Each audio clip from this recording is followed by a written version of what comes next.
Boa noite às três, bem-vindas ao Provas Dadas. Rita Matias, vamos começar por esta questão que tem a ver com o discurso inicial de Luís Montenegro, porque se por um lado se esperava que o Primeiro-Ministro fizesse aqui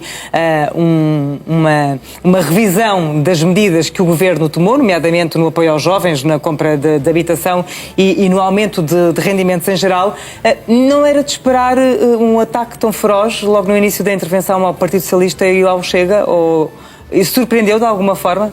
Antes de mais, boa noite às três e a quem nos acompanha a partir de casa. Permita-me só uma nota muito breve para mostrar a minha solidariedade para com o canal Now, que está a ser vítima de censura da ERC, que decidiu numa deliberação aplicar uma coima que pode ir até 150 mil euros por terem transmitido um anúncio publicitário que se chama Obrigado Mãe e que pretende agradecer às mães que têm coragem de levar a vida adiante. Isto parece-me particularmente grave porque utilizam o artigo 27 da lei da televisão, que se refere ao respeito pela dignidade humana e ao combate ao ódio. Eu não consigo compreender como é que um artigo que valoriza o papel das mães e combate o aborto banalizado é, em alguma medida, um motivo de ódio e de desvalorização da dignidade humana. Pelo contrário, porque a dignidade humana começa no ventre materno.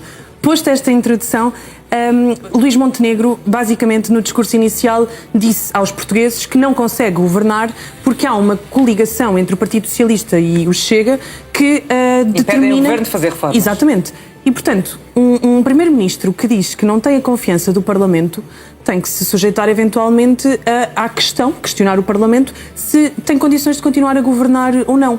Porque tem sempre permanentemente este choradinho, como se fosse a oposição que impedisse o governo de fazer reformas mais concretas. Mas onde é que isso ia levar o país? Uma moção de confiança que não passava e o país outra vez para eleições. Os portugueses não querem isso. Eu não sei se os portugueses querem eleições ou não, e há muitos motivos que podem levar o país a eleições. Escândalos no governo, temos visto vários.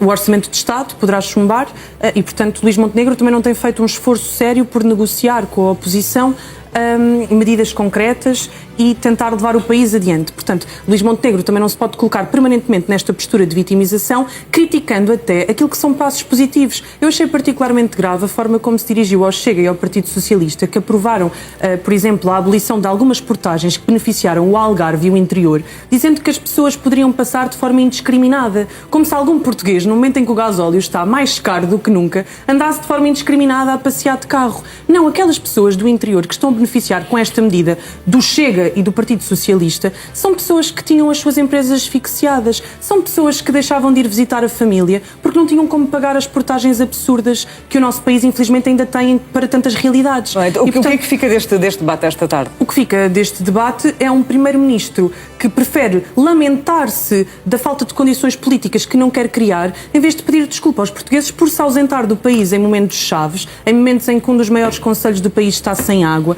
em momentos em que os incêndios já atingiram a maior área ardida proporcionalmente em comparação com outros anos, em momentos em que o país tem um caos a atravessar, a assolar o Ministério da Educação e em momentos em que um dos ministros de uma pasta fundamental para este verão, que é a administração interna, está sob grave suspeita. E o nós já iremos falar dessa questão. E falaremos, mas em vez de falar sobre todos estes temas, prefere ir lamuriar-se e dizer, coitado de mim, que não consigo fazer um melhor trabalho. Não é que ele não se está a esforçar por fazer um bom trabalho.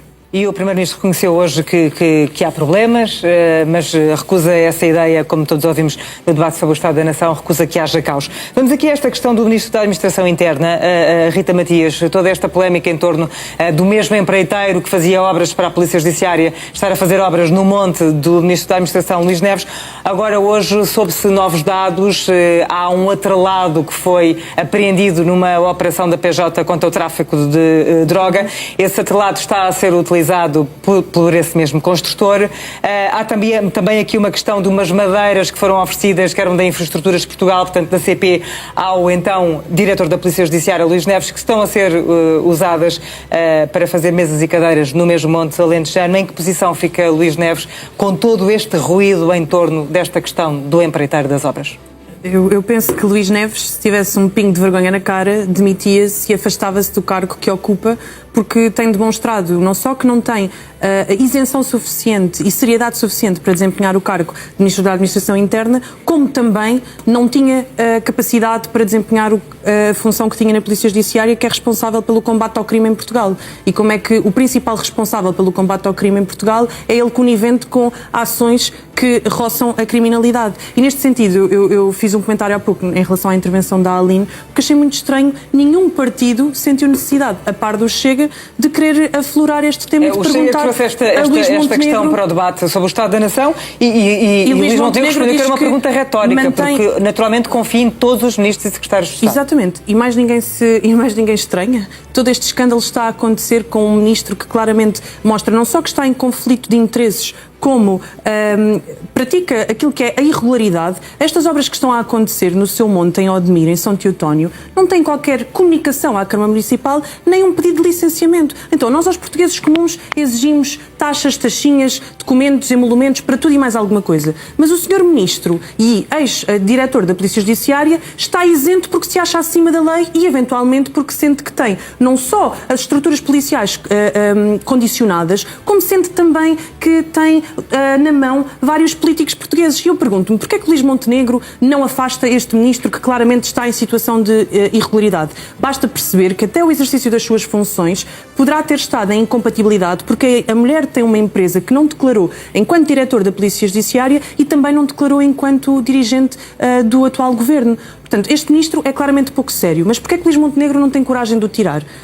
Agora faço a questão que os portugueses fazem lá em casa. Será que é porque tem Luís Montenegro agarrado, eventualmente, pela Spinum Viva ou outras coisas que nós não conhecemos? Porquê é que o Partido Socialista não faz mínima oposição, mais depressa ataca ao Ministro da Educação, com uma voz mais feroz ataca ao Ministro da Educação, que apesar de tudo tem dado a cara, mas em relação ao MAI não diz absolutamente nada. Eu acho isto muito estranho. Eventualmente também... que isso não tivesse sido mais abordado no debate sobre o Estado da Nação desta tarde? Eu estranho imenso. Eu já vi muitos deputados ali fazerem alaridos por piscinas da Ana Gomes, da Edith Estrela, etc. E agora pergunto-me o que é que o MAI tem a menos para não ser questionado em relação a estes temas. Uma empresa cujo proprietário já teve sobre investigação da Polícia Judiciária, de repente agora está na posse de algo que a Polícia Judiciária apreendeu. Mas nós estamos em que país? Eu só tenho muito... Não temos mais tempo. Resta-me agradecer a presença das três em mais um Provas Dadas. Boa noite.